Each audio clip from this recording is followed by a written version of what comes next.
Elle avait environ 12-13 ans. Histoire 4. La fille de l'immeuble raconte sa vie. ASMR. Hello, hello, hello, hello, hello, hello, hello, hello. J'espère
plusieurs autres petits hameaux.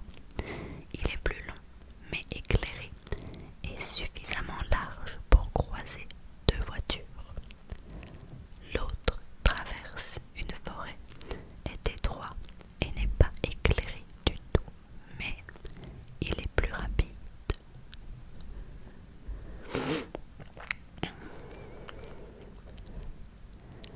En règle générale, j'emprunte le premier chemin par commodité, mais ce soir-là, un client insistant nous avait forcés à fermer le magasin après 21h. Le temps de prendre mon train et d'arriver à ma voiture, il était près de 22h. Je n'avais pas encore mangé et j'étais fatiguée. J'ai donc décidé, une fois n'est pas coutume, de prendre la route de la forêt. Il faut rouler à peu près 20 minutes dans les bois pour rejoindre l'orée du village. Or, là, après une dizaine de minutes et un virage abrupt, comme en comptent beaucoup les routes de montagne, j'ai vu quelque chose au milieu du chemin.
forêt, c'est quelque chose qui me fait très peur de manière générale. J'aime bien la journée, encore même la journée parfois je ne m'y sens pas à l'aise du tout. Donc c'est clairement une histoire, si ça m'arrive, je pleure beaucoup, beaucoup, beaucoup. Histoire numéro 2. Elle n'a pas de titre malheureusement. Nous allons l'appeler Dread Horror FR. Bonjour à tous. Je m'appelle Clément. Je vis dans le sud-ouest de la France et j'ai aujourd'hui 18 ans. Mais lorsque les faits se passent, je n'en ai que 12. Mon histoire se déroule donc pendant les grandes vacances, entre la 5e et la 4e. Cette année-là, ma famille et moi allons en Italie pour la 3e fois de suite. Cette fois-ci cependant, nous sommes allés dans le sud de l'Italie, vers Naples. Comme d'habitude, nous louons une petite maison proche de la plage. Cependant, cette maison avait quelque chose de particulier, car la salle de bain était à l'extérieur de la maison.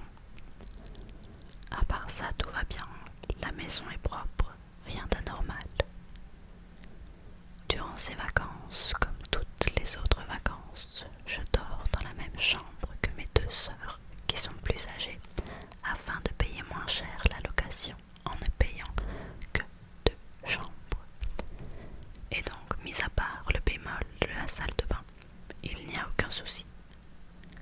C'est la première année que les propriétaires louent, donc ils tiennent bien à tout nous montrer. Ils étaient aux petits soins avec nous.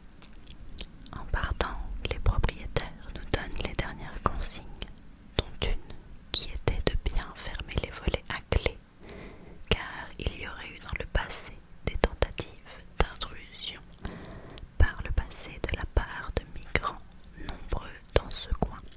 La première semaine des vacances se passe bien. On fait quelques escapades dans le sud de l'Italie, mais la plupart du temps, on va à la plage qui est à 20 minutes à pied. La plage est très belle, l'eau est chaude et très claire. L'ennui, c'est juste qu'on ne capte pas du tout. Du moins, on ne reçoit rien du réseau italien, car on reçoit les messages de la France, ce qui était un peu étonnant. A l'inverse, on ne reçoit pas les messages qu'on s'envoie entre nous, ce qui est un peu relou. Mais lors de la première semaine, ma sœur attrape un rhume, et c'est vraiment chiant parce qu'elle se met à ronfler. Bref, la première semaine se passe, et durant les premiers jours de la 2e semaine, on se lève tôt, puisqu'on fait beaucoup de visites. Sauf qu'étant donné que ma sœur ronfle, je passe de très mauvaises nuits. Avec la fatigue accumulante, je commence à avoir mal à la tête. Enfin, un jour farniente arrive.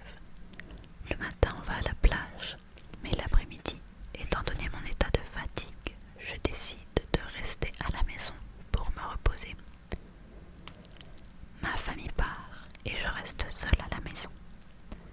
À l'époque, je n'avais pas de portable, mais mon père me laissait souvent le sien quand je restais seule, au cas où. Je vais me coucher, mais je n'arrive pas à m'endormir.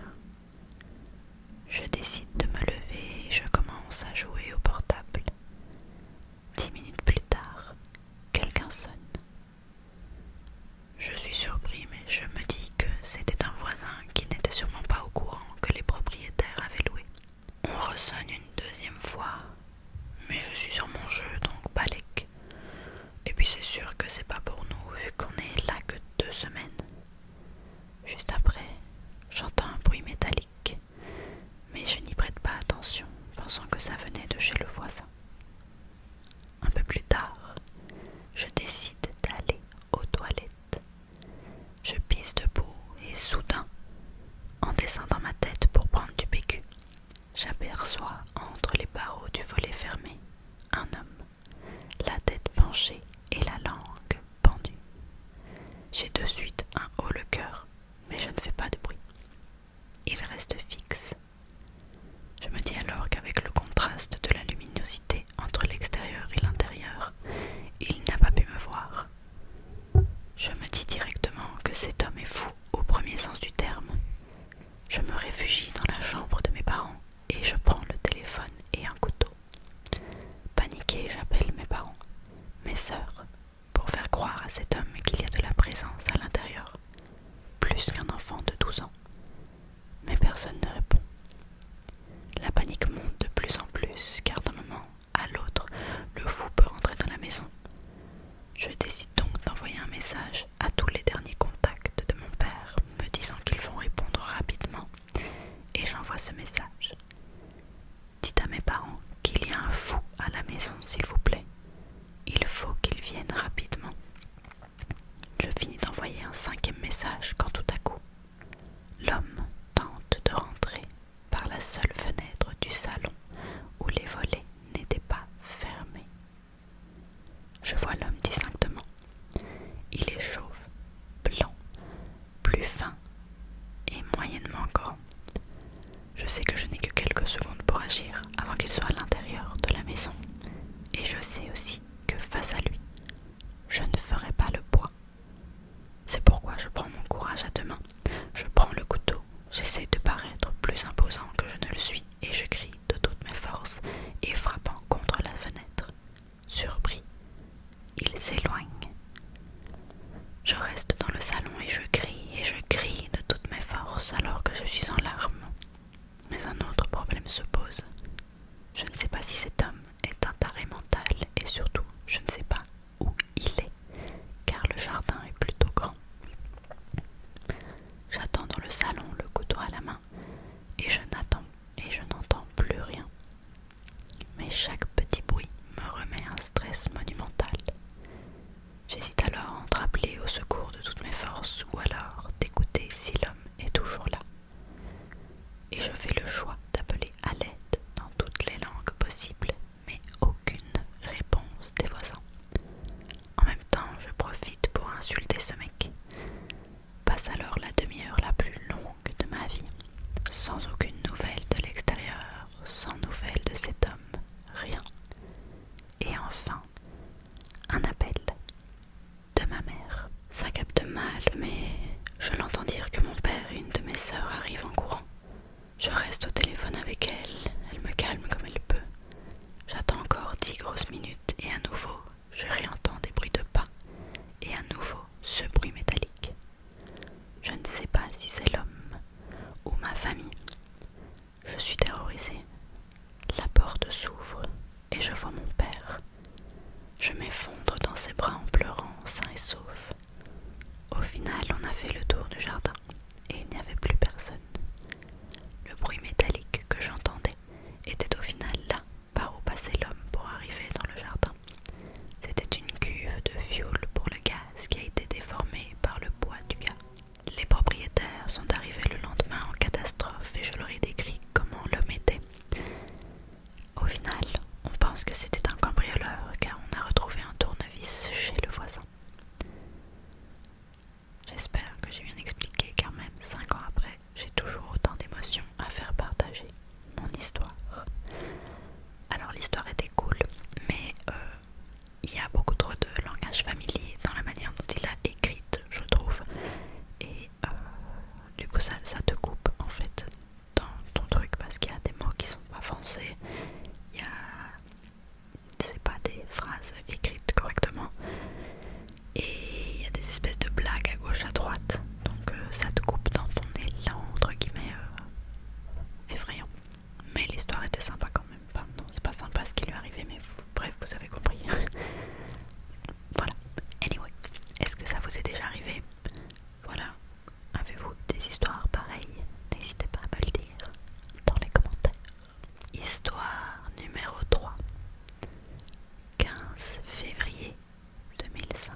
ne semblait la surveiller ou y prêter attention. On aurait dit un enfant négligé, voire battu. J'ai interrogé mon petit cousin pour savoir s'il l'avait déjà vu et il m'a répondu que oui, mais que ma grand-mère lui avait interdit de l'approcher. Évidemment, je trouvais la situation affligeante. Cette petite était là, recroquevillée dans son coin, toute maigre. C'est donc tout naturellement que je lui ai demandé où étaient ses parents. Cette dernière m'a fixé un long moment avant de me répondre quelque chose du genre: Pardon, mais on m'a dit de ne pas parler aux inconnus. Plus tard dans la journée, j'ai interpellé ma grand-mère sur le sujet. Ma vieille me fit simplement savoir que c'était un des enfants du quartier et qu'une amie à elle l'avait vu faire des choses étranges, dangereuses parfois, sans me donner plus de détails. Après plusieurs jours, j'ai compris ce que ma mamie voulait exprimer en parlant de choses étranges et dangereuses. Je l'ai déjà observé mettre des insectes dans sa bouche, ou bien leur arracher les pattes et les ailes, gratter le sol pendant plusieurs minutes. Je l'ai aussi surprise une fois qui vagabondait déchaussée sur les trottoirs sales et accidentés, les pieds en sang, retirant un à un des bouts de verre qui s'étaient logés dedans. Je trouvais la situation plus qu'inquiétante, donc j'ai insisté auprès de la petite pour savoir si ça allait et où se trouvaient ses parents. Elle m'a sorti la même phrase. Pardon, on m'a dit de ne pas parler aux inconnus. Les scènes qui se déroulaient sous mes yeux étaient à la fois improbables et dérangeantes. C'est pourquoi j'ai pris la décision d'enquêter auprès des enfants du quartier pour savoir s'ils connaissaient au moins son prénom ou son nom de famille. La plupart avaient répondu que non. D'autres gosses ajoutèrent qu'elle donnait toujours un prénom différent dès qu'on le lui demandait. Un des gamins m'a répondu Noah. Un autre m'a dit Eric. Et encore un autre Émilie. Perplexe, j'ai poussé mon enquête de fortune un peu plus loin en questionnant les parents cette fois-ci. Approximativement, j'ai eu connais pas. Je connais pas d'Émilie, de Noah ou d'Eric. Ah oui, c'est le gosse de la voisine. Je crois qu'elle s'appelle Émilie en effet. C'est Noah, ce petit con. Il s'enfuit tout le temps de chez ses parents. La police le connaît bien à force. Le gamin bizarre. Un voisin m'a dit que c'était un garçon déguisé, mais il me fait peur. Je ne veux pas que mes enfants s'approchent de lui. Eric, non. Je l'ai vu casser une vitre une fois, déguisé en fille, vous dites. Alors là, aucune idée, non. Ah oui, machine là. Ses parents ne savent plus quoi faire d'elle. Le gamin bizarre, à lui. Je crois qu'il a fugué, mais ses parents habitent dans le quartier, donc bon. Ça me dit rien, mais tu devrais arrêter avec ces histoires à la con. Il est bizarre, ce gosse. Je l'ai vu s'arracher la peau des doigts une fois. Il vient de la ville voisine. Enfin, c'est ce que j'ai entendu. Les commentaires des voisins étaient lunaires et c'était un casse-tête de démêler ces informations, parfois contradictoires. Mais j'avais désormais des pistes. J'ai d'abord préparé un plan un peu alambiqué en sollicitant mon petit cousin, malgré les indications de ma grand-mère, afin de connaître le nom de la fillette, tout en me tenant à proximité de l'aire de jeu. La gamine ou le gamin à ce stade, je ne savais plus. Ça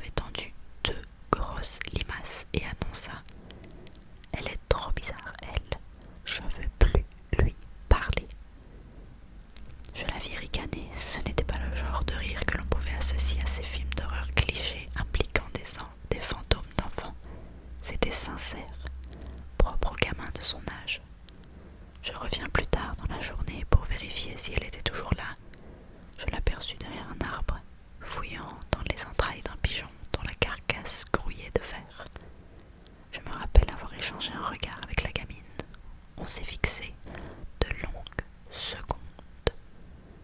Après quoi, elle s'en alla. Tous ces signes alarmants m'avaient motivé à entamer des recherches plus sérieuses sur la ville voisine en me basant sur certains témoignages l'ayant évoqué. Quand bien même ces renseignements ne semblaient pas mener à grand chose au début, cela me paraissait un peu étrange qu'un enfant ait pu s'enfuir et arriver aussi loin sans éveiller les soupçons. En continuant de glaner des infos, j'ai découvert un article datant de 2002 portant sur le couple de Mr.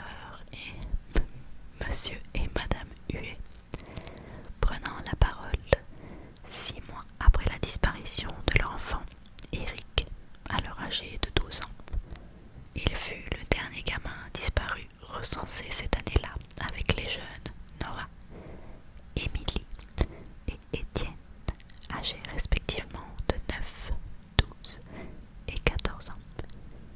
Tout comme Eric Huet, ces gamins venaient de la ville évoquée par le voisinage. Je dois vous avouer qu'à ce moment de ma vie, je virais un peu parano. Je me faisais des films pensant que ce pauvre gosse devait être l'un des petits disparus et qu'il avait en effet fugué, tentant d'échapper à ses agresseurs.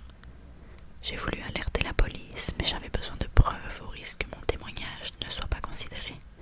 J'ai tenté plusieurs fois de prendre une photo de l'enfant avec mon téléphone en essayant d'ignorer son comportement de plus en plus sordide, mais le cliché semblait corrompu. J'ai donc essayé avec un autre smartphone, puis avec un appareil photo jetable, mais la même image dérangeante s'affichait encore et encore. Un jour, le gamin me prit par surprise et me lança un « Arrête !» qui me glaça le sang.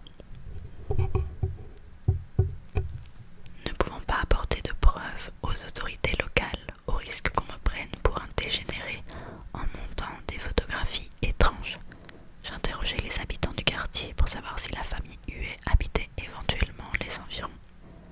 Une partie du voisinage n'en savait rien et l'autre me demandait d'arrêter de faire une fixette sur ce gamin que j'étais effrayant à autant m'investir. D'un côté, je me disais qu'ils étaient tous inconscients, qu'ils ne comprenaient pas la gravité de la situation, que c'était peut-être un porté disparu qui était là, sous leur nez d'égoïste, et que ce gosse avait besoin d'aide. D'un autre côté, on pouvait juste se dire que c'était qu'un enfant bizarre qui résidait ici. Beaucoup de gens s'accordaient sur le fait qu'il avait des parents, mais tout ça n'expliquait pas pourquoi les appareils affichaient ces images. C'était peut-être un défaut de fabrication, mais sur 3 appareils. Et pourquoi portait-il des bandages? Pourquoi était-il si maigre? Je me souviens aussi de ces longues nuits vers début mars. Je l'entendais gémir, crier, pleurer. Personne ne s'en rendait compte. Ma grand-mère prétendait que c'était une chatte en chaleur. Mon cousin faisait mine de dormir. Un soir, j'entendis un gars du quartier lui hurler de fermer sa gueule parce qu'il dérangeait tout le monde. J'avais trop peur de bouger au départ. J'étais trop lâche. Le ras-le-bol me fit sortir de mon lit et je le vis à travers ma fenêtre. Le gamin se tenait debout au milieu de l'allée. Il se tordait dans tous les sens, entrelaçant ses bras autour de son corps en gémissant des paroles inintelligibles, se contorsionnant si fort que je crus qu'il finirait par se rompre comme un élastique. J'étais pétrifiée. Je ne sais pas combien de temps je l'ai fixé cette nuit à se convulser atrocement, mais je ne fis rien d'autre. Ni moi, ni personne. Cette affaire me terrifiait, le fait que tout le monde fasse la politique de l'autruche m'énervait d'autant plus. La passivité du voisinage vis-à-vis de la situation et leurs remarques incessantes quant à mon comportement qu'ils qualifiaient d'obsessionnel m'ont poussé à me dire qu'ils avaient peut-être raison. Cela faisait des semaines que je me retrouvais à surveiller et photographier un enfant que je ne connaissais pas. J'étais devenue une de ces personnes malsaines qui justifient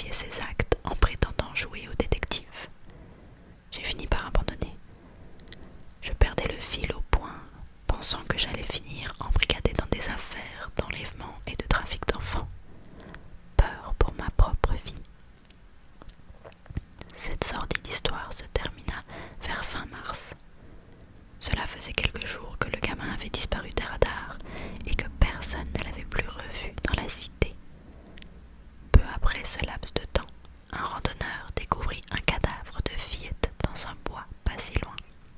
C'était sûrement à la fois l'acte le plus courageux et le plus vide de tout acte de ma part, mais je l'ai démarché après sa découverte afin d'en savoir un peu plus.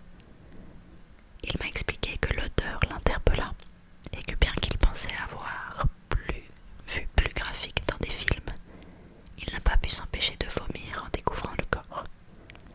Le témoin m'a ensuite montré une photo qu'il avait prise sans en parler à la police. Pour des raisons évidentes, je ne vais pas vous la dévoiler, mais simplement vous la décrire. Le cadavre était à un stade avancé de décomposition et certains de ses membres peinaient à rester attachés au reste du corps. On pouvait néanmoins distinguer certaines choses.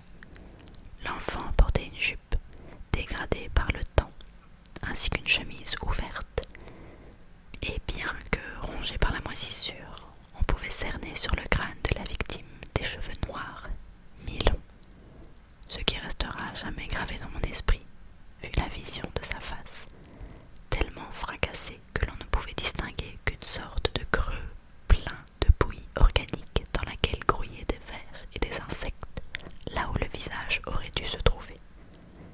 Cette vision d'horreur m'a fait cauchemarder des jours durant, et j'y repensais fréquemment les mois qui suivirent. Même encore aujourd'hui. J'ai appris plus tard qu'une autopsie révéla qu'il s'agissait du corps non pas d'une fillette, mais bien d'un jeune garçon. Le voisinage, quant à lui, préféra taire cet incident, prétendant que le gamin du quartier avait simplement disparu ou que sa famille venait de déménager. Depuis ce jour, je regrette un nombre incalculable de décisions et je me pose énormément de questions. Je ne sais pas si c'était un gamin bizarre qui aurait fugué chez lui pour fuir une famille abusive. Je ne sais pas si c'était juste un gosse du quartier ou si j'ai littéralement vu un fantôme. Mais je me dis que je ne vaux pas mieux que tous ces gens. Si j'étais intervenue, peut-être que ce pauvre gosse ne serait pas mort à l'heure qu'il est. Si ça se trouve, les connards responsables sont toujours en liberté et continuent leurs atrocités. Je voulais en parler. Je m'en veux de n'avoir rien fait et de n'avoir rien dit plus tôt, mais j'avais trop peur. Il ne méritait pas un sort pareil. Waouh, ça c'était vraiment intense. Et je pense réellement que ça doit être très traumatisant de voir une photographie pareille, de le voir en vrai encore plus, mais de voir ne serait-ce qu'une photographie d'un corps dans un tel état, c'est un choc pour son esprit. On n'est pas habitué à voir ça, même si on le voit dans des films, etc. Ça, c'est pas pareil que quand c'est une vraie personne. Bref, franchement cette histoire, elle était vachement chouette. Eh bien écoutez, allez, il m'en reste une dernière. La vidéo va être un peu longue, mais on va lire la dernière parce que c'est très fun. Histoire 4. La fille de l'immeuble. Bonsoir. Je vais vous raconter une histoire qui m'est arrivée il y a quelques mois. Je vivais seule avec un chat dans Angers et dans un appart où l'immeuble est assez vieux. Ça faisait 1 an que je vivais là et je ne croisais jamais mes voisins. Je suis cuisinier et avec mes horaires, je croise rarement les personnes avec des horaires plutôt normales. Je les entendais dans le couloir quand ils rentraient ou à travers leur porte quand j'allais travailler, mais je ne les voyais jamais. Détail important sur l'immeuble. C'est un vieil immeuble avec un interphone. Il est composé de 2 étages avec 2 appartements au rez-de-chaussée, 2 appartements au premier étage, dont moi, et un appartement au 2e étage. Nos portes d'entrée ont 2 serrures.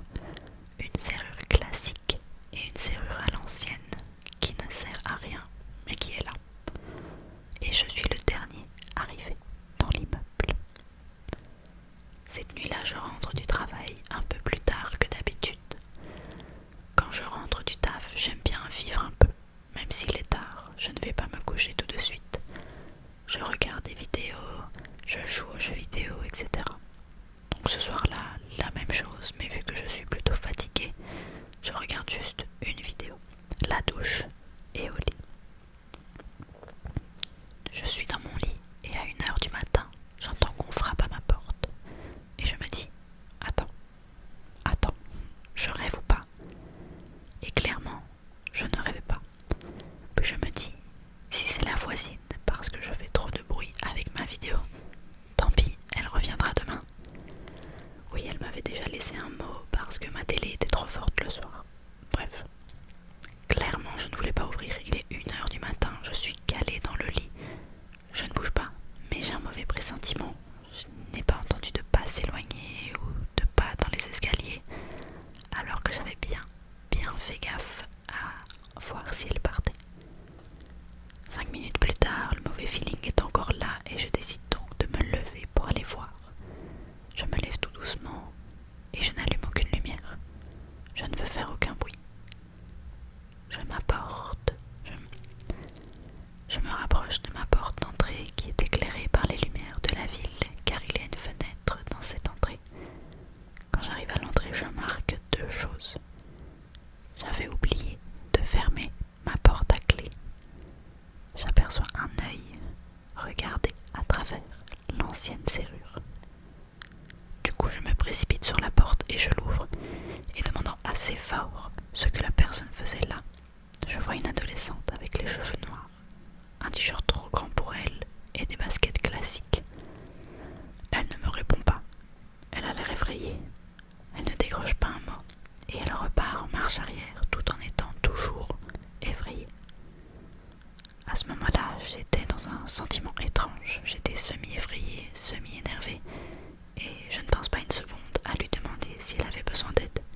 Je répétais juste « Qu'est-ce que vous faites là ?» Une fois qu'elle s'est éloignée, je ferme ma porte et je réalise pas trop ce qui vient de se passer. Je me pose 2 minutes et je commence un peu à culpabiliser d'avoir été comme ça, mais de nouveau, ça frappe à la porte. Je vais ouvrir.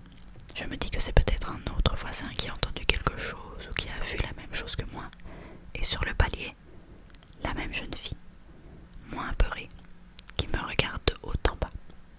J'étais en caleçon aussi. Et qui me demande si j'ai du café. Je suis toujours énervée, mais je ne pose pas de questions. J'ai juste envie que ça se termine.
que cette sélection d'histoires était vachement chouette. Donc je remercie encore mon chéri de les avoir sélectionnés pour la chaîne.